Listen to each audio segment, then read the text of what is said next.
கிறிஸ்துவுக்குள் மிகவும் அன்பான இறை மக்களே, உங்கள் அனைவரையும் தூய ஆண்டவர் இயேசு கிறிஸ்துவின் இனிய நல் நாமத்திலே அன்போடு வாழ்த்துகிறேன். சிறப்பாக இந்த ஹோலி லேண்ட் இந்த ஊடகத்தின் வழியாய் உங்களை சந்திப்பதிலும் மிகுந்த மகிழ்ச்சி கொள்ளுகிறேன். பார்க்கிற நீங்கள், கேட்கிற நீங்கள் நிச்சயமாகவே இந்த தவ காலத்திலே இறை அருளை பெற்றுக்கொள்ள தூய ஆவியானவர் நமக்கு உதவி செய்வாராக. தவக்காலம் 40 தினங்கள், பலருடைய வாழ்விலே நன்மைகளை பெற்றுக்கொள்ளுகின்ற தினங்கள், சோதனைகளை கடந்து நன்மைகளை கண்டு கொள்ளுகின்ற காலங்கள். ஏன் இந்த தவக்காலங்கள்?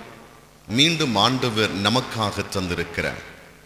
நம்முடைய வாழ்விலே ஒரு மாற்றம் உருவாகவும், மறுமலர்ச்சி உருவாகவும், நம்முடைய வாழ்க்கையை சற்று திருப்பி பார்க்கவும் கடவுள் தந்திருக்கிற அருமையான தினங்கள். வசந்த காலம் என்று சொல்லலாம், மகிழ்ச்சியின் காலம் என்று சொல்லலாம். நம்முடைய வாழ்க்கையே மனமாற்றத்திலே கொண்டு வருகிற பொக்கிஷமான தினங்கள் என்று சொல்லலாம். திருமறையிலே மிக தெளிவாக இருக்கிறது. இன்னும் 40 நாட்கள் உண்டு. யோனா 3வது அதிகாரம் 4வது வசனம் இவ்விதமாக சொல்லுகிறது, இன்னும் 40 நாள் உண்டு. இன்னும் 40 நாள் உண்டு. நம்முடைய வாழ்க்கையில பல நேரங்களிலே நாம் சிந்திக்கிற ஒரு காரியம், என்னுடைய வாழ்விலே ஆண்டவர் அநேகம் வருடங்களை தந்து, அநேகம் தியான காலங்களை தந்து என்னை அவருக்கு பிரியமான பாதையிலே வழிநடத்துகிறாரே, இப்படிப்பட்ட காலங்களிலே இன்னும் தொடர்ந்து வாழுவதற்கு அவர் உதவி செய்வாரா என்று சொல்லுகிற ஒரு கேள்வி பல சந்தர்ப்பங்களிலே, சூழ்நிலைகளிலே நமக்கு எழும்புவதுண்டு. சிலருடைய வாழ்க்கை என்று சொல்லுவது சற்று கடினப்பாடுகள், வியாதிகள், பலவீனங்கள், துன்பங்கள், துயரங்கள், கடன் பிரச்சனைகள் இவையெல்லாம் இருக்கின்ற பொழுது இந்த தவக்காலத்தினால் எனக்கு என்ன பயன் என்று சொல்லுகிற கேள்விகளும் எழும்புவது உண்டு. திருமறையை நாம் படிக்கின்ற பொழுது திருமறையிலே 40 என்று சொல்லுகிற தினங்களை பலவிதமாக சொல்லுகிறது. முதலாவது, நோவா காலத்திலே மழை 40 தினங்கள். சீனாய் மலையிலே மோசே தங்கி இருந்தது 40 தினங்கள். ஆண்டவர் வனாந்திரத்திலே செலவிட்டது 40 தினங்கள். உயிர்த்தெழுந்த பின் பூலோகத்திலே 40 தினங்கள்.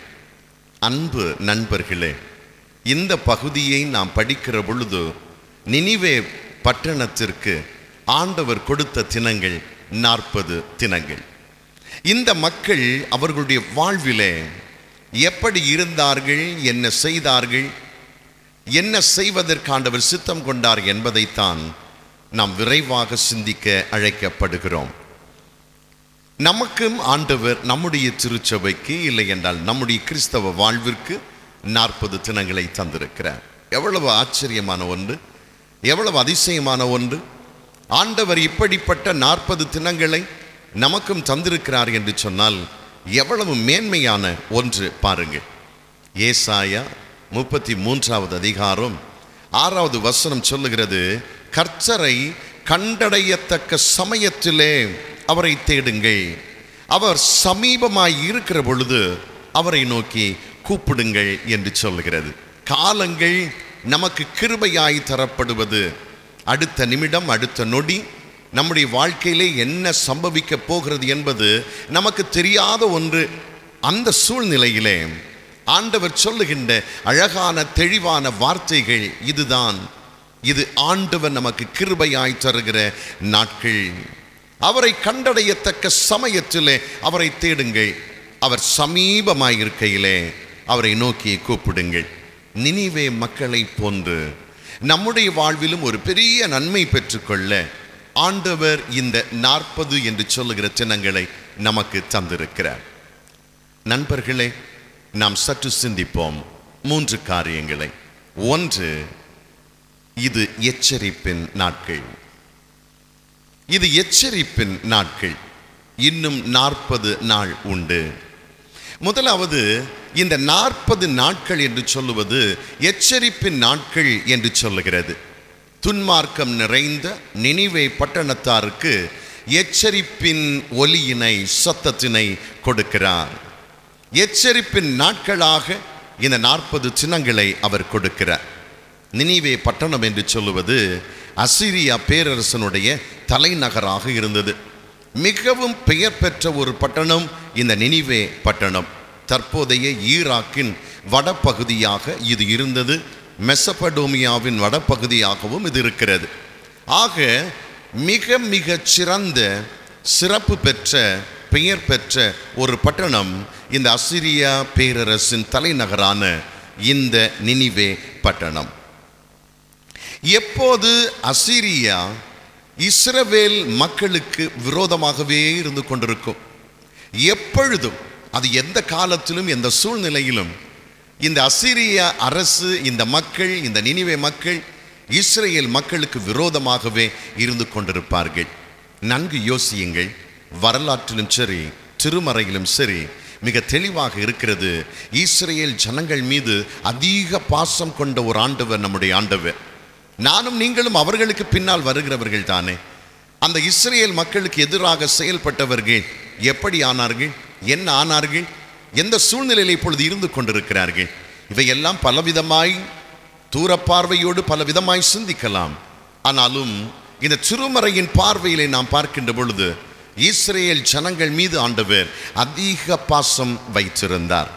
ஏஹெச் லேயாட் என்று சொல்லுகிற அகழாராய்ச்சி செய்கிற ஒரு பெரிய ஒரு அறிஞர், ஒரு விஞ்ஞானி, அவர் சொல்லுகின்ற பொழுது, அந்த ஆராய்ச்சியாளர் தன்னுடைய புத்தகத்திலே நினிவா அண்ட் இட்ஸ் ரிமைன்ஸ் என்று சொல்லுகிற அழகான ஒரு புத்தகத்தை வடிவமைத்து அதிலே அவர் கண்டுபிடித்த காரியங்களை எல்லாம் மிக சிறப்பாக சொல்லியிருக்கிறார். என்ன சொல்லியிருக்கிறார் தெரியுமா?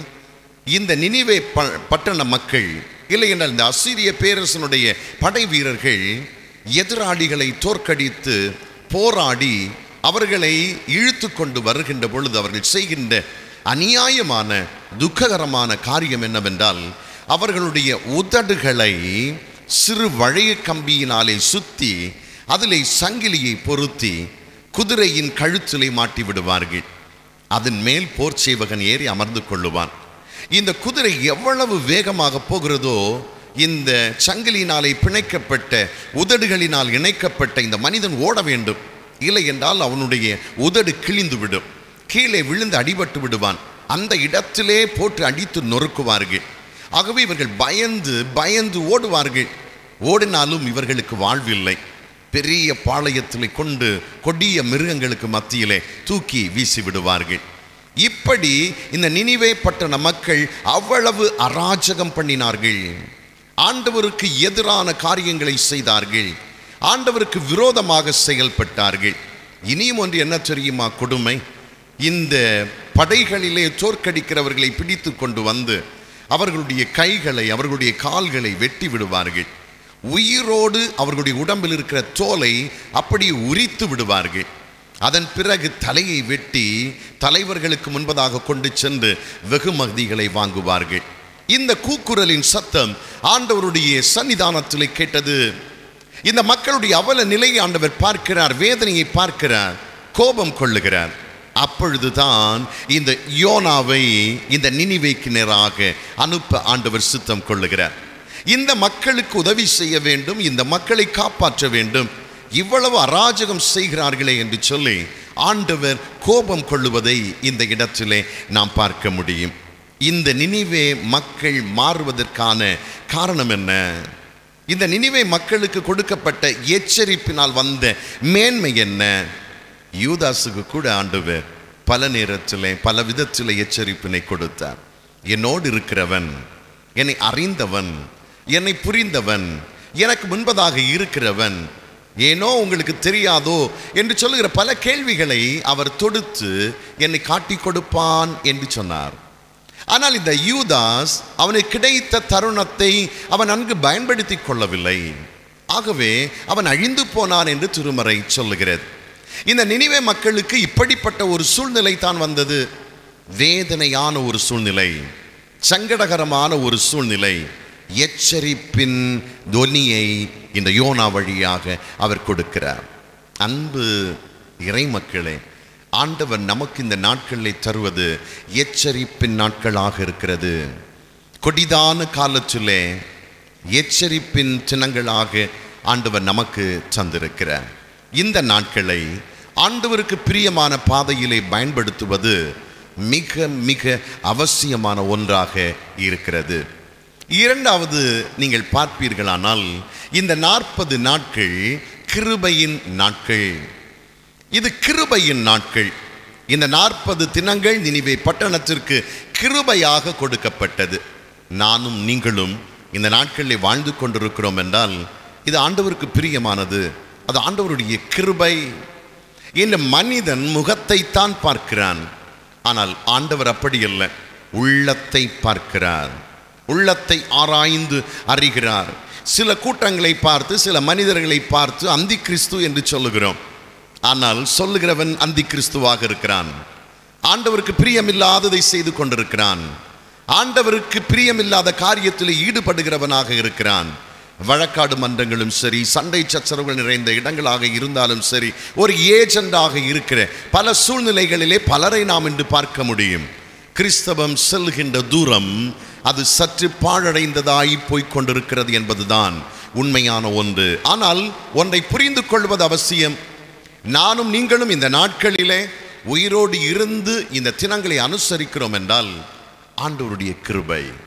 இந்த நினிவே மக்களுக்கு ஆண்டவர் மிக தெளிவான கிருபை நாட்களை கொடுத்தார். நம்முடைய ஆண்டவர் பாவியின் மரணத்தை விரும்புவதே இல்லை, ஆனால் அந்த பாவியின் மனமாற்றத்தை விரும்புகிறார். நன்கு புரிந்து கொள்ளுங்கள். எந்த பாவியும் மரணித்து போவது ஆண்டவருக்கு பிரியமில்லை, அவர் அதை விரும்பவும் இல்லை. ஆனால் அதே பாவி மனமாற்றம் அடைந்து ஆண்டவருக்குள்ளாய் வர வேண்டும் என்று சொல்லி அவர் மிகுந்த மிகுந்த விருப்பம் கொண்டவராக இருக்கிறார். பாவியை மீட்பதற்காக, ரட்சிப்பதற்காகத்தான் இந்த உலகத்திலே வந்தார். அவர் சிலுவையை அவர் சுமந்தார். ஏசாயா 55வது அதிகாரம் 7வது வசனத்தை படிக்கின்ற பொழுது, அக்கிரமக்காரன் தன் நினைவுகளை விட்டு திரும்ப கடவன் என்று சொல்லுகிறது. அக்கிரமக்காரன் தன் நினைவுகள் என்று சொல்லுகின்ற பொழுது சிந்தைகள், அவனுடைய எண்ணங்களுக்கு அப்பாற்பட்டு நிற்கிற காரியங்கள், அவனை தெரியாமல் ஊடுருவி பாய்கின்ற அவனுடைய பார்வைகள், அவன் செல்லுகின்ற தூரங்கள், அது சரியா தவறா என்று புரிந்து கொள்ளாமலே செல்லுகின்ற நாட்கள், இவையெல்லாம் நினைவுகள் என்று சொல்லுகிறது. நம்முடைய நினைவுகள் அக்கிரமத்தின் பாதையிலே இருக்கக்கூடாது என்று சொல்லுகிறது. ஆனால் இந்த நினிவே பட்டணத்தின் மக்கள் அக்கிரமத்தின் பாதையிலே சென்றார்கள், அக்கிரமக்காரனோடே இருந்தார்கள். உலக பிரகாரமான மார்க்கத்திலே இருந்து ஆண்டவருக்கு பிரியமில்லாததை அவர்கள் செய்தார்கள். நம்முடைய மீறுதல்கள் நிமித்தம் அவர் காயப்பட்டு, நம்முடைய அக்கிரமங்கள் நிமித்தம் அவர் சிலுவையிலே அடிக்கப்பட்டார். நமக்காக அடிக்கப்பட்டு நொறுக்கப்பட்ட ஒரு ஆண்டவர், நம்முடைய பாவங்களுக்காக, சாபங்களுக்காக, நம்முடைய குறைகளுக்காக, நம்மை மீட்டெடுப்பதற்காக அவர் பாடுபட்டார், வேதனைப்பட்டார். ஒரு வார்த்தை கூட தேவையற்று போய் பேசாமல் அமைதியாய் சென்று கொண்டே இருந்தார். வனாந்தரத்திலே சோதிக்கப்பட்ட பொழுதும் அப்படித்தான். யாரிடத்திலும் பேசவில்லை. தேவனோடு அவர் உறவாடி கொண்டிருந்தார். தன்னுடைய பிதாவோடு உறவாடி கொண்டிருக்கின்ற பொழுது கொடிய மிருகங்களோடு சஞ்சரித்து கொண்டிருந்தார். ஆனால் அவருக்காக தூதர்கள் பணிவிடை செய்தார்கள். அன்பானவர்களே, நம்முடைய வாழ்வினை சற்று நாம் யோசித்துக் கொள்ளுவோம். இந்த தவக்காலம் என்று சொல்லுவது அவ்வளவு எளிதான பாதை அல்ல. அது கடினமான பாதை, பாடுகள் நிறைந்த பாதை, வேதனைகள் நிறைந்த பாதை. அந்த பாதையிலே நான் ஆண்டவருக்கு பிரியமானவன் என்பதை காட்டுவதற்குத்தான் ஆண்டவர் நம்மை அழைத்திருக்கிறார். சிலுவையின் அடியிலே அமர்ந்திருந்தவர்கள் ஆண்டவருடைய மீட்பினை பெற்றார்கள் என்று சொல்லுகிறது. நமக்கு நன்கு தெரியும், கிருபையின் நாட்கள் இந்த நினிவே மக்களுக்கு கொடுக்கப்பட்டது. சோதோம் கொமோரா பட்டணத்தை குறித்து நமக்கு தெரியும். பாவங்கள் கொடிதானது. பாவத்திலே வீழ்ந்து போனார்கள். மிகுந்த கோர பாடுகளிலே வீழ்ந்தார்கள். அவர்களுக்கு என்ன நடந்தது? கந்தகமும் அக்னியும் அவர்களை சூழ்ந்து அழித்து போட்டது என்று சொல்லுகிறது. இங்கு பாருங்கள், இந்த சோதோம் குமாரா பட்டணத்திற்கு 40 தினங்கள் தரப்படவில்லை. 40 தினங்கள் தரப்படவில்லை. எச்சரிப்பின் நாட்கள் தரப்படவில்லை. கிருபையின் காலங்களும் தரப்படவில்லை. ஆனால் நினிவே மக்களுக்கோ 40 தினங்களை கொடுத்தார். நமக்கு ஆண்டவர் 40 தினங்களை தந்திருக்கிறார்.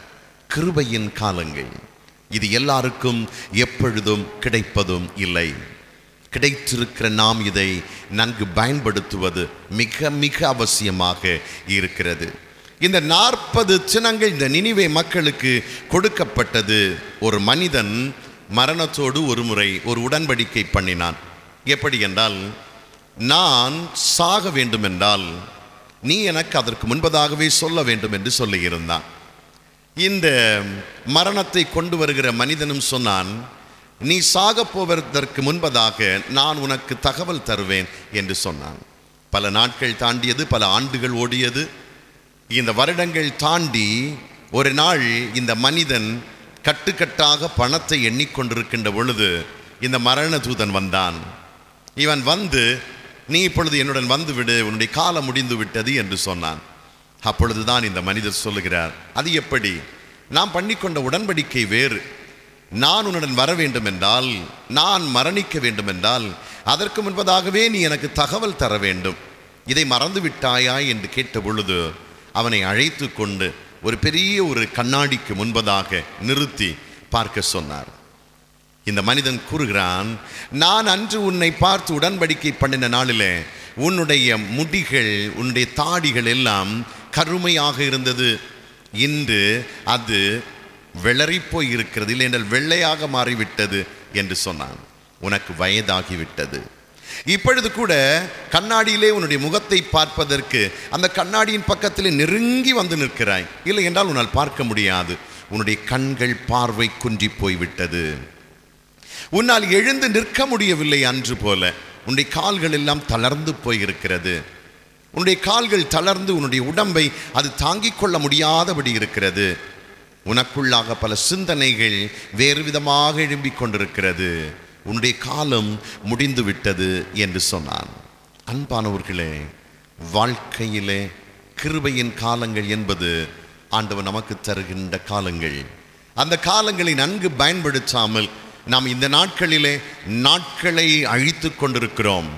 காலத்தின் அருமையை அறிந்து வாழாவிடில் கண்ணீர் விடுவாயே என்று சொல்லுகிற பாடல் எவ்வளவு உண்மையானது, எவ்வளவு தெளிவானது. வசனங்கள் அது ஜீவனுடையதாக இருக்கிறது. 2 கொரிந்தியர் 6வது அதிகாரம் 3வது வசனத்திலே, இதோ இப்பொழுதே அனுக்கிரக காலம், இப்பொழுதே இரட்சணிய நாள் என்று சொல்லுகிறது. நன்கு புரிந்து கொள்ளுவோம். புரிந்து கொள்வது மிக மிக அவசியமானது. இந்த நினிவே மக்களுக்கு 40 தினங்கள் கொடுக்கப்பட்டது. அது எச்சரிப்பின் தினங்களாக, 2வது கிருபையின் நாட்களாக அமைந்தது. கடைசியாக இந்த 40 தினங்கள் மறுமலர்ச்சியின் நாட்களாகும். மறுமலர்ச்சியின் நாட்கள். பழைய வாழ்வை விட்டு புதிய ஒரு வாழ்விற்கு நேரான ஒரு வாழ்க்கை முறை. யோனா 3வது அதிகாரம் 10வது வசனத்திலே அவர்கள் பயந்து நடுங்கி ரெட்டுடுத்தி என்று சொல்லப்பட்டிருக்கிறது. 6வது வசனமும் அதைத்தான் சொல்லுகிறது. பயந்து நடுங்கினார்கள், சாம்பலிலே உட்கார்ந்தார்கள், உபவாசம் இருந்தார்கள் என்று சொல்லுகிறது. ஏன் இந்த மாற்றம் இவர்களுக்குள்ளாக வந்தது? ஏன் இப்படி மாறுவதற்கு காரணம் என்ன? ஒரு மனிதன், இல்லை என்றால் ஒரு மனித கூட்டம் திடீரென்று ஒரு மனிதனுடைய வார்த்தையை கேட்டு மாறுவதில்லை, மாறப்போவதும் இல்லை. அப்படி என்றால் இன்று இந்திய நாட்டிலே ஏன் இந்த சச்சரவுகள், ஏன் இந்த பிரச்சனைகள்? நம்முடைய சக மக்கள், சக மனிதர்கள் ஏன் இப்படி நமக்கு விரோதமாக, ஒருவருக்கொருவர் விரோதமாக இருக்க வேண்டும்? ஏன் ஒருவருக்கொருவர் அடித்து கொள்ள வேண்டும்? வேண்டாமே. ஏன் இந்த பிரச்சனைகள்? ஏன் மாற்றம் வரவில்லை? இந்த நினிவே மக்கள் அவ்வளவு சீக்கிரம் மாறுகிறவர்கள் அல்ல. கைகளை வெட்டி, கால்களை வெட்டி, தோலை உரித்து, தலையை வெட்டி அவர்களுக்கெல்லாம் விளையாட்டாக இருந்தது. ஆனால் மக்களுக்கு வேதனையாக இருந்தது. இந்த மக்கள் எப்படி மாறினார்கள்? பழைய வாழ்வை விட்டு ஏன் புதிய வாழ்விற்கு வந்தார்கள்? மீண்டும் அந்த மனிதரை நான் உங்களுக்கு ஞாபகப்படுத்துகிறேன். ஏஹெச் லேயார்ட், அவர் அகழாராய்ச்சி செய்கின்ற ஒரு அழகான மனிதர். அவர் இந்த அசீரிய மக்களை குறித்து இனி ஒன்றை அவர் சுவரிலே வரைந்த வரைபடங்களை கொண்டு அவர் சுட்டி காட்டினார். அவர்களுடைய புத்தகத்திலே அது தெளிவாக இருக்கிறது. எப்படி தெரியுமா? இந்த நினிவே மக்கள் மனம் போன போக்கிலே அவர்களுடைய விருப்பப்படி வாழ்கின்ற சித்திரங்கள் இருக்கிறது.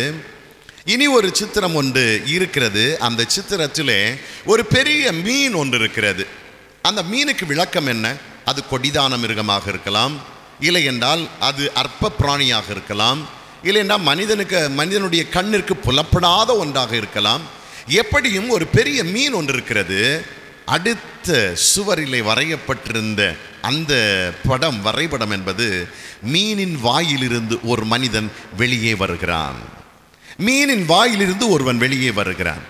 இந்த நினிவே மக்கள் அவர்களுடைய சடங்காச்சாரங்களிலும் அவர்களுடைய வழிபாட்டிலும் அவர்கள் நினைப்பதெல்லாம் என்னவென்றால், எங்களுக்கு கஷ்டம் வருகிற பொழுது ஒரு மீன் வெளியே வரும், அந்த மீன் ஒரு மனிதனை வெளியே போடும், அந்த மனிதன் எங்களுக்கு கடவுளாக இருப்பான், அந்த மனிதன் எங்களை பாதுகாப்பான் என்று சொல்லுகிற ஒரு ஐதீகத்தை அந்த மக்கள் அன்று வைத்திருந்தார்கள். நிலைமையை பாருங்கள். ஆண்டவர் எவ்வளவு அழகாக திட்டமிட்டிருக்கிறார், எவ்வளவு அழகாக திட்டமிட்டிருக்கிறார். யோனாவை நினிவேக்கு போகச் சொன்னார். அவன் பாதை மாறி சென்றான். ஆனால் கப்பலிலிருந்து தூக்கி கடலுக்குள்ளாக போட்டார்கள். அங்கே அவன் ஒரு மீன் கவ்வியது, அந்த மீன் விழுங்கியது. இந்த மீன் என்ன செய்தது? நினிவே பட்டணத்திலே போய் அந்த கடற்கரையில் எல்லா ஜனங்களுக்கு முன்பதாக, அங்கு கூடியிருந்த மக்களுக்கு முன்பதாக இந்த மீன் யோனாவை வாந்தி பண்ணி போட்டது. அது அழகாக சொல்லுகிறது, அந்த மீன் யோனாவை கக்கியது என்று சொல்லுகிறது. இதை பார்த்த மக்கள் அவர்கள் சிந்தித்து கொண்டிருந்த காரியத்தை நினைவு கூர்ந்தார்கள். எங்களை பாதுகாக்க ஒருவன் வருவான், அவன் மீனின் வாயிலிருந்து வெளியிலே வருவான் என்று சொல்லி அவர்கள் நம்பினார்களே. அதுதான் எங்களுக்கு கடவுள், அவர் சொல்வதுதான் நாங்கள் கேட்போம் என்று சொல்லுகின்ற வைராக்கியமான உணர்வை வைத்திருந்தார்களே. ஆண்டவர் எவ்வளவு அழகாக இதை இரண்டையும் இணைத்திருக்கிறார் பாருங்கள். ஆண்டவருடைய சிந்தைக்கும் எண்ணங்களுக்கும் அப்பாற்பட்டு நம்மால் ஒன்றும் செய்ய முடியாது. நாம் நினைப்பதோ எண்ணுவதோ அல்ல அவருடைய எண்ணங்கள், அவருடைய சிந்தனைகள். இங்கு யோனா வருகிறான். யோனாவை பார்த்த மக்கள் அவனை பார்த்து மண்டியிடுகிறார்கள். யோனா சொல்லுகிறான், எச்சரிக்கையாக இருங்கள், இது எச்சரிப்பின் நாட்கள், உங்களுக்கு 40 நாட்கள் எச்சரிப்பின் நாட்களாக தருகிறேன். இந்த 40 நாட்களை நீங்கள் பயன்படுத்தி கொள்ளுங்கள். ஆண்டவருடைய சமூகத்திலே அமர்ந்திருங்கள், இல்லை என்றால் உங்களுக்கு அழிவு சமீபமாக இருக்கிறது என்று சொன்னான். இந்த மக்கள் பயந்து போனார்கள். செத்து விடுவோம் என்று பயந்தார்கள். ஐயோ, எங்களுடைய குடும்பம் அழிந்து போகும் என்று பயந்தார்கள். ஆண்டவருடைய சமூகத்திலே வீழ்ந்தார்கள். ஆண்டவருடைய சமூகத்திலே வீழ்ந்தார்கள். யோனா 3:5 ஜபத்தோடும் உபவாசத்தோடும் ஆண்டவருடைய சமூகத்திலே காத்திருந்தார்கள். மறுமலர்ச்சியின் நாட்களை பெற்றார்கள். அன்பான இறை மக்களே, இந்த தவக்காலம் நமக்காக தரப்பட்டிருக்கிறது. இந்த தவக்காலத்தின் மேன்மைகளை உணர்ந்து கொள்ள இப்படி ஆண்டவர் நமக்கு பல வார்த்தைகளின் வழியாய், திருமறை தெளிவுகளின் வழியாய், உபவாசங்களின் வழியாய் ஆண்டவர் நம்மோடு பேசுகிறார். மகனே, மகளே, இனியாகிலும் உன்னிலே மாற்றம் வரவில்லை என்றால் உன்னை யார் மீட்டெடுப்பது என்று சொல்லுகிற கேள்விதான். ஏன் ஆண்டவர் இயேசு சிலுவையை சுமந்தார்? ஏன் சிலுவையிலே அறையப்பட்டார்? ஏன் இவ்வளவு கடினங்களை பட்டார், வேதனைப்பட்டார், நிந்திக்கப்பட்டார்? நமக்காக, நம்முடைய வாழ்விற்காக. நமக்கு ஒரு மறுமலர்ச்சி தேவை. இந்த தவ காலத்திலே நம்மை ஒருத்து நம்மை முழுமையாக ஆண்டவருடைய பாதத்திலே தருகிற பொழுது ஆண்டவர் நம்முடைய வாழ்வினை ஆசீர்வதிக்க அவர் சித்தம் கொள்ளுகிறார். ஆண்டவர் நம்ம ஒவ்வொருவரையும் ஆசீர்வதிப்பாராக. ஆமென். ஜெபிப்போம். நன்மை தருகிற கடவுளே, நன்மை உள்ளம் கொண்டவர்களாய் வாழ எங்களுக்கு உதவி செய்யும். கிருபையின் நாட்களை தந்து மனமகிழ்வாய் புது வாழ்விற்கு நேராய் வாழும் பாக்கியத்தையும் தந்திருக்கிறீரே, உம்மை நாங்கள் போற்றுகிறோம். தொடர்ந்து நாங்கள் உமக்கு சான்று பகரவும் சாட்சிகளாய் இந்த உலகத்திலே வளரவும் எங்களுக்கு நீர் உதவி செய்யும். இயேசு வழியாக ஜெபிக்கிறோம் நல்ல பிதாவே. ஆமென்.